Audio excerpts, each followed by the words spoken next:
Hello guys, अस्सलाम वालेकुम। Welcome to my YouTube channel grow with Urdu by Farhanat. हाजिर हैं आपके सामने आज फिर एक नई वीडियो के साथ जिसका उन्वान है जिगर मुरादाबादी। जी हाँ, आज हम जिगर मुरादाबादी की सवाने हयात पढ़ेंगे, उनकी अदबी खिदमात के बारे में जानेंगे, उनकी जो गज़ल है उसके बारे में पढ़ेंगे हम।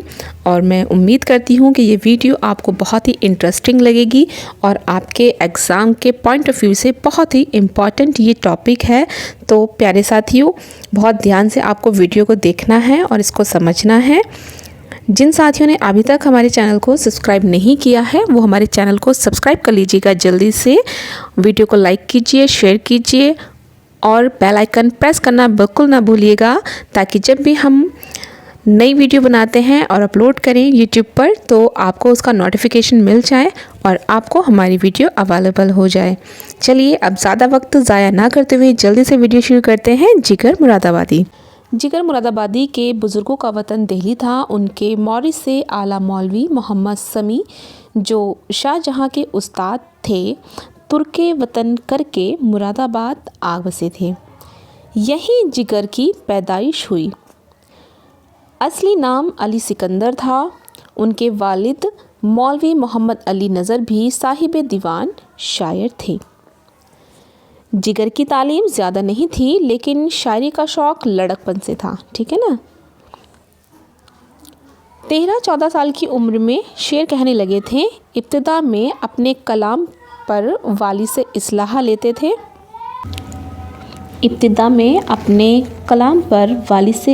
लेते थे। बाद में दाग देहलवी और मुंशी अमीरुल्लाह तस्लीम से मशवरा सखन किया। 3 मजमुए दागे जिगर, शोलाए तौर और आतिश गुल शाया हो चुके हैं। आखिर ज़ाकरबुल्ला किताब पर साहित्य अकादमी का इनाम मिला। जो आखिरला ज़िक्र किताब है इनकी, यानी कि आतिश गुल, इस पर इनको साहित्य अकादमी का इनाम मिला है। इनाम मिलने के कुछ ही अरसे बाद 9 सितंबर 1960 को जिगर का इंतकाल हुआ। ठीक है, देखो यहाँ पे हमें जो इम्पॉर्टेंट पॉइंट नोट करने हैं, जहाँ से क्वेश्चन हमारे एग्ज़ाम में बनते हैं, उनको देख लेते हैं। पहले है जिगर के जो बुज़ुर्ग थे वो कहाँ के थे? दिल्ली के रहने वाले थे। ठीक है। उनके जो मौरिस आला थे यानी कि मौलवी मोहम्मद समी कौन से बादशाह के उस्ताद थे? तो वो शाहजहाँ के थे। ठीक है।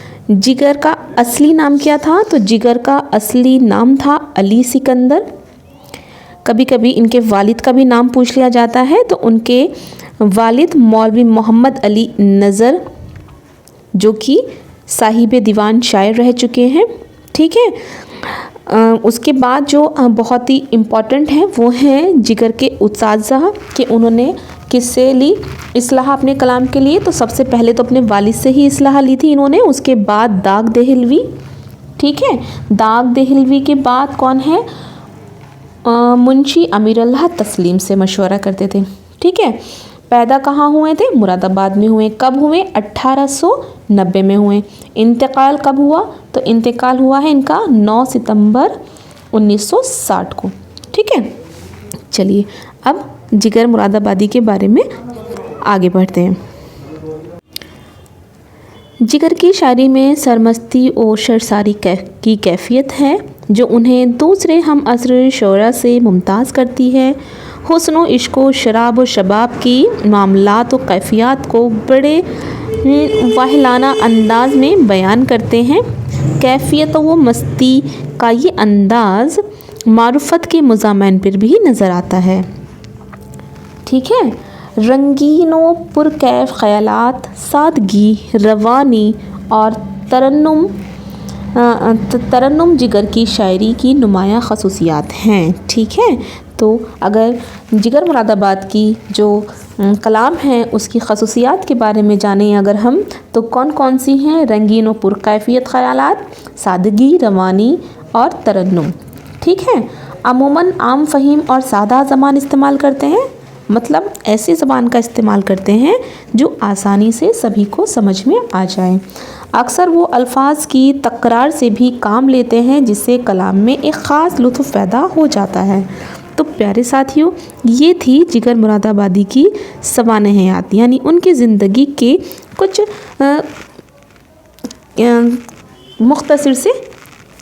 मुख्तसर ही बोलेंगे हम, क्योंकि वो इतनी अजीम शख्सियत हैं कि उनके बारे में जितना कहा जाए कम है।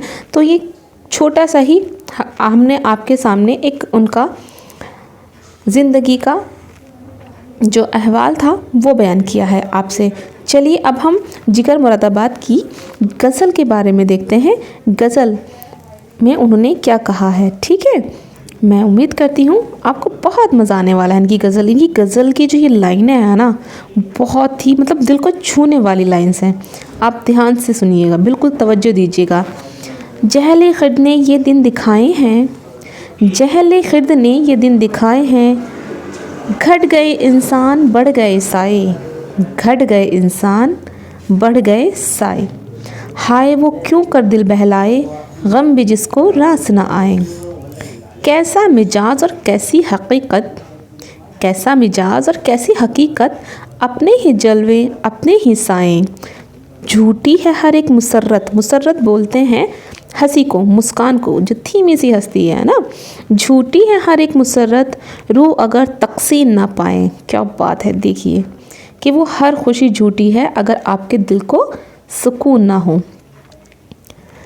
कारे ज़माना जीतना जितना, कारे ज़माना जितना जितना बनता जाए बिगड़ता जाए, नग़मा वही है नग़मा के जिसको, नग़मा वही है नग़मा के जिसको, रूह सुने रूह सुनाए, रूह सुने रूह सुनाए।